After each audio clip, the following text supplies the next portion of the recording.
And of course, the kids are memorizing scripture, working on that today, and I'm looking forward to campfire. This is actually a virtual campfire from last year. I think this year they're actually able to have a campfire, but last year they had to have a virtual one because you weren't allowed to burn anything because it had been so dry. But this year they've had a lot of rain, so I think they'll be back to having a real fire each night. And both Tyler Brillhart and Steve Patterson will both be speaking at the campfire along with others. And of course, Pastor Lynch is speaking at the camp this week as well.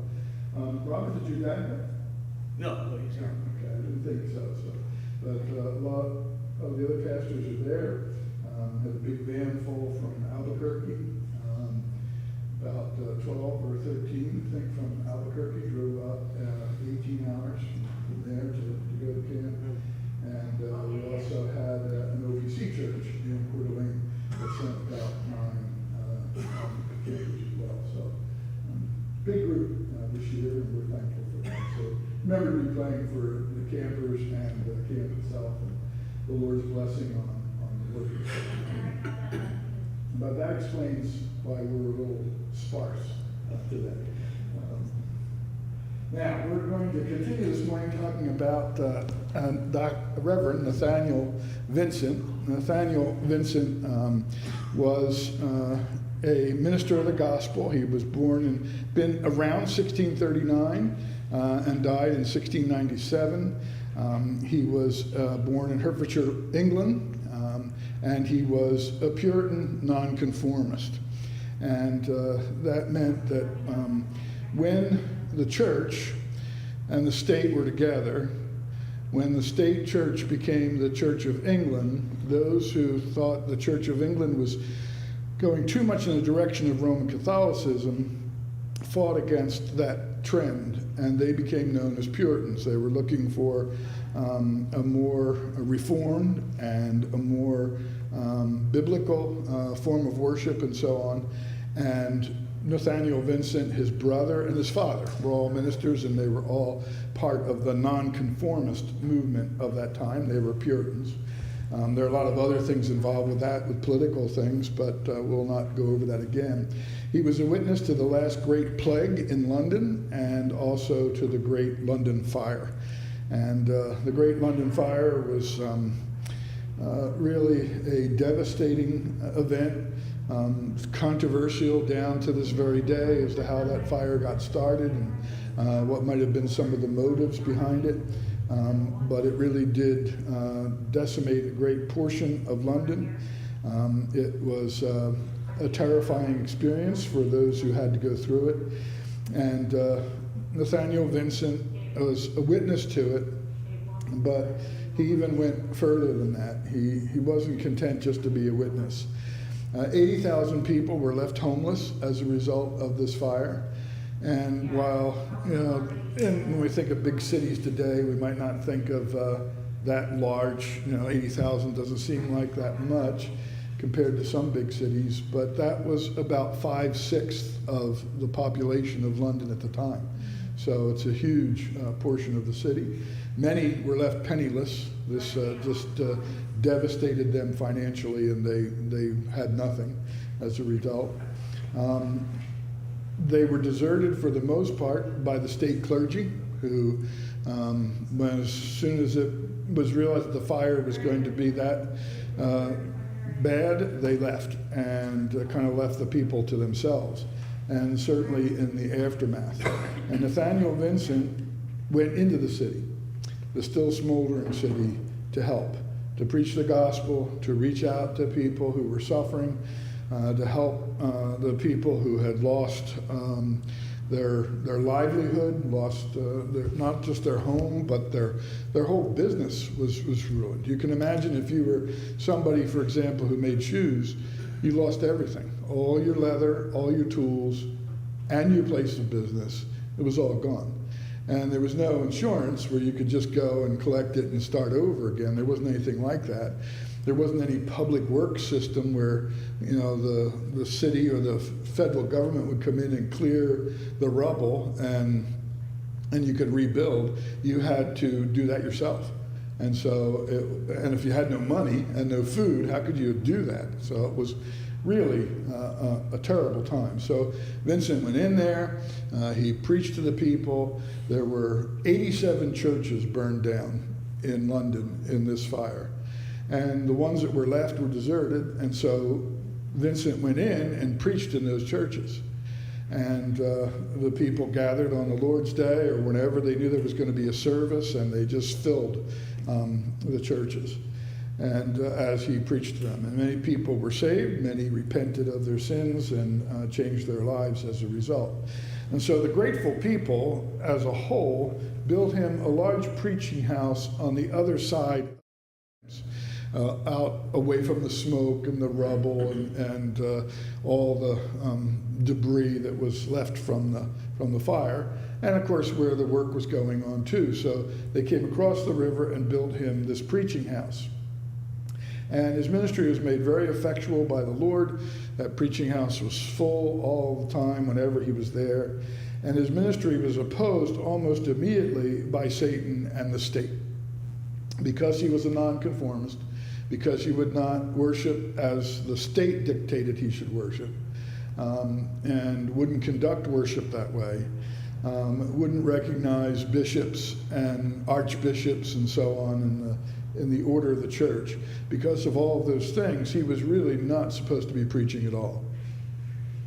So as soon as this large place was built, they began to harass him and to try to oppose him. So what we're looking at here is, we've seen this picture a couple of times. Above us is London here. This is London Bridge, and then this is Southwark, where the place was built. So this cathedral here, he wasn't allowed to go into, and this here is the Globe Theatre, Shakespeare's Globe Theatre. So just to give you a little idea of where the area is. And he was imprisoned. They tried to catch him several times.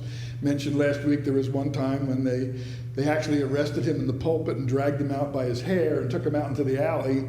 But the alley was flooded with his people from the congregation, and they wouldn't let the soldiers carry him off. But they eventually succeeded in their efforts to get him arrested. He was harassed, he was threatened, he was fined, and then finally imprisoned. And the court had him secretly moved from the prison there near the bridge to the Gatehouse prison in Westminster, near Westminster Abbey. And he was committed there as close prisoner, which means he wasn't allowed to have any pen, wasn't allowed to have any ink, wasn't allowed to have any paper, wasn't allowed to have visitors, except for his wife, and she had to pay every time she came to see him. She had to pay a fee to get in to be able to bring him some food or to bring him any kind of relief. This prison was built in 1370, so right away that gives you an idea what it would be like. Can you imagine being held up in a prison that was 300 years old? 300 years old. That's a long time. It's longer than the United States has been around, right? And that prison was standing there all that time. So you can imagine what condition it was in. And in England at this time, they weren't worried about rebuilding the prison if it, as time moved on, you needed modern facilities. That wasn't part of their thinking at this time at all. They only rebuilt prisons when they fell down. Sir Walter Raleigh was imprisoned at this same prison on the eve of his execution at the Tower of London in 1618. It's believed that the saying, "Stone walls do not a prison make, nor iron bars a cage," was written here by the poet Lovelace. Anybody familiar with that quote at all? You heard it before? Was probably written in 1642 in this prison. It was demolished in 1776 because it was falling down, and the site is now occupied by Westminster School's Crimean War Memorial. It's a tall column that stands in front of Westminster Abbey. So I'll give the reference for that. This is Westminster Abbey. This is Westminster Abbey, of course, here, and here's the column standing here. And so at the time he was put into this prison, there was a gate in front of it like this, right there, in front of Westminster Abbey, and the prison was in the rooms above and around this gatehouse. And so that's where he was being held, in a cell probably much like this one. Minimal provisions, to say the least. And not all the prisons had light as this one does, but some of them did, or cells, I should say.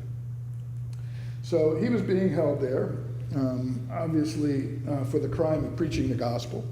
And during this imprisonment, he had a form of malaria that's spread by mosquitoes called quartan fever. And this type of malaria is called that because every 4 days you get a raging fever. So you get this raging fever, and then it subsides, then 4 days later it comes back, then it subsides, and 4 days later it comes back. And when we say raging fever, it's 104 to 106 degrees. And of course, in this time, there's nothing there to cool you down, there's nothing to help you. You just have to suffer through the fever and hope you'll survive your body rising to that temperature successively. And you can imagine how brutal that is on the body to be with your temperature up that high and then having it drop and then back up again and down. Really brutal. Of course, most malaria is spread by mosquitoes, but this is a particular mosquito that carries this. During one of these attacks, when he was suffering, the jailer went to court and forgot to leave the keys behind. And the significance of that is he is chained to the wall in the back of the cell. So no one can get in to help him. So he couldn't even get a drink of water. When the jailer walked off with the keys, he suffered terribly with this attack. And it probably took him very close to eternity because no one could put a cool rag in his head. Nobody could even give him any water. He couldn't struggle to get anything himself. And once the water he had was gone, it was gone. So it was a brutal attack. But in God's providence, by God's good providence, that mistake proved to be Vincent's cure. And after that session, without getting any help, he never had another attack of this form of malaria. So whatever happened during that bout with the fever, the Lord used it to heal him, and he never struggled with this again in his life.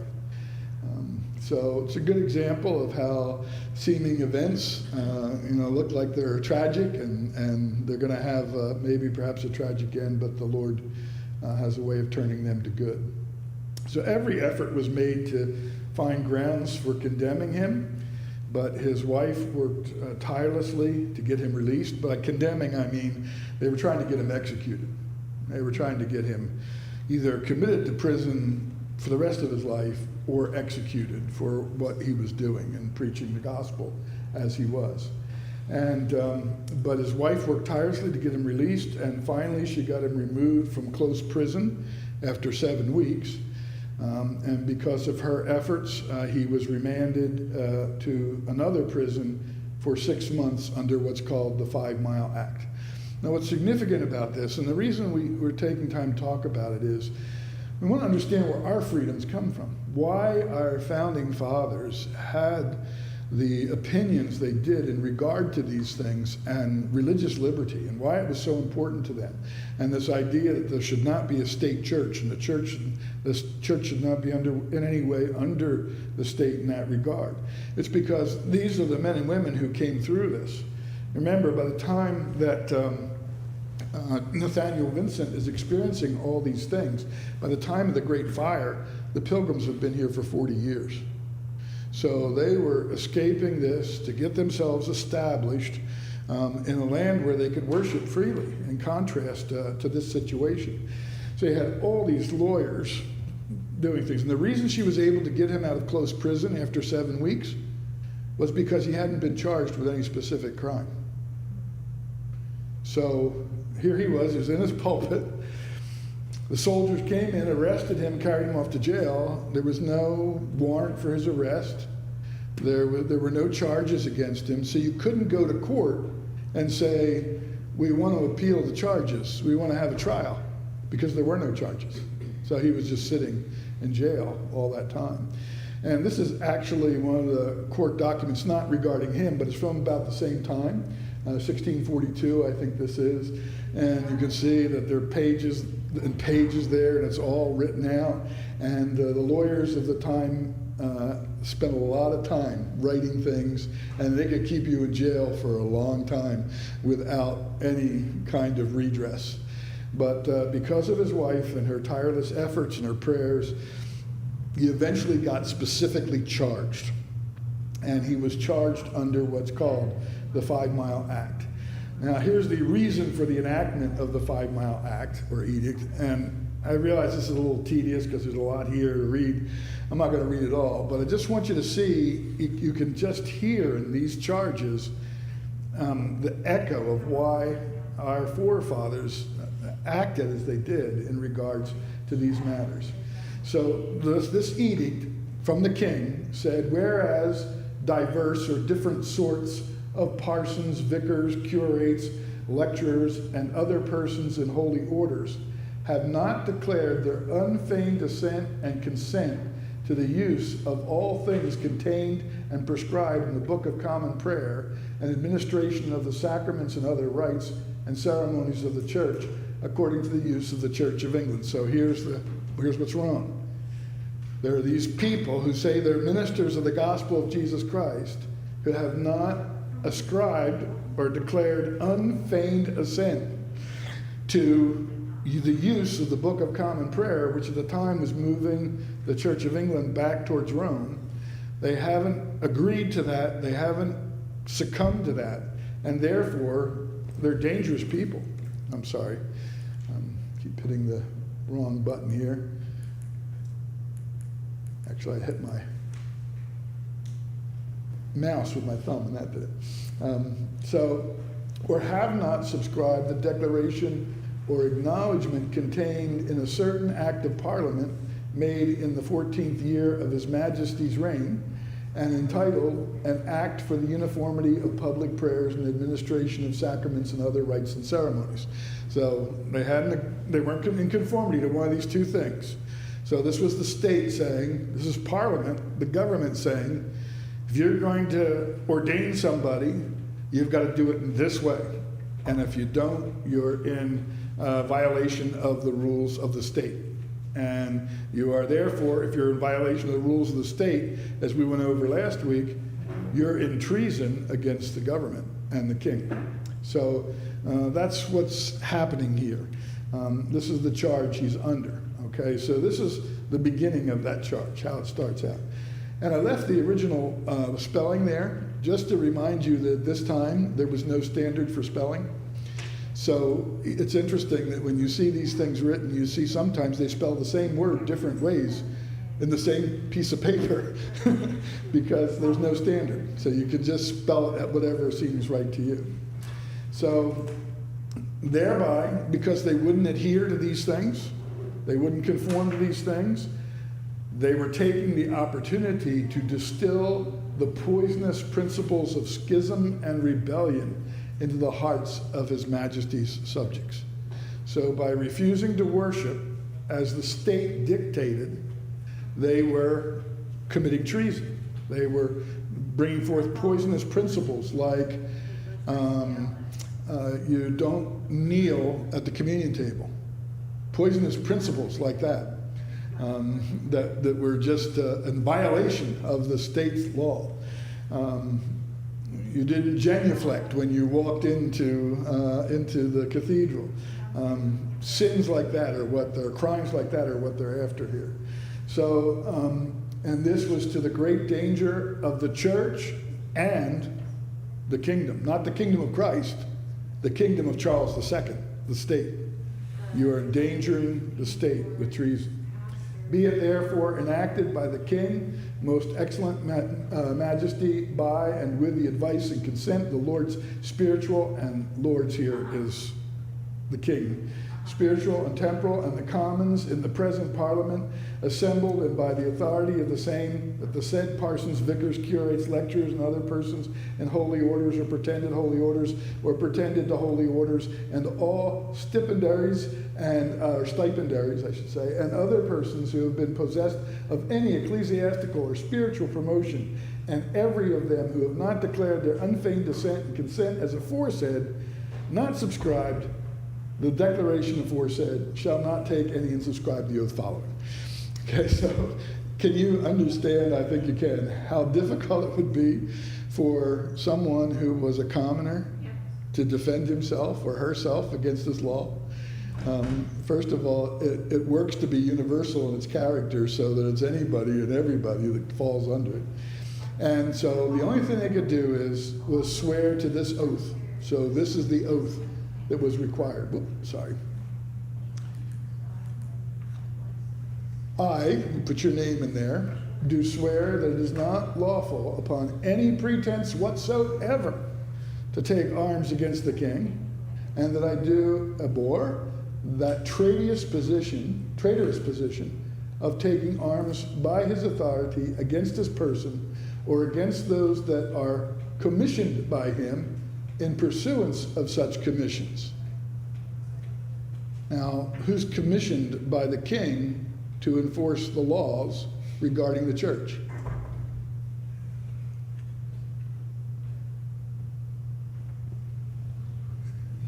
The bishops and the leaders of the Church of England. They are his commissioners. So if you resist them, you are resisting the king. Resisting the king is treason. And that I will not at any time endeavor any alteration of government, either in church or state. So if you take this vow, then you don't have to go to prison. But if you don't take this vow, then you are in violation. And if you refuse to take the other two vows or this vow, then this is the restriction on you.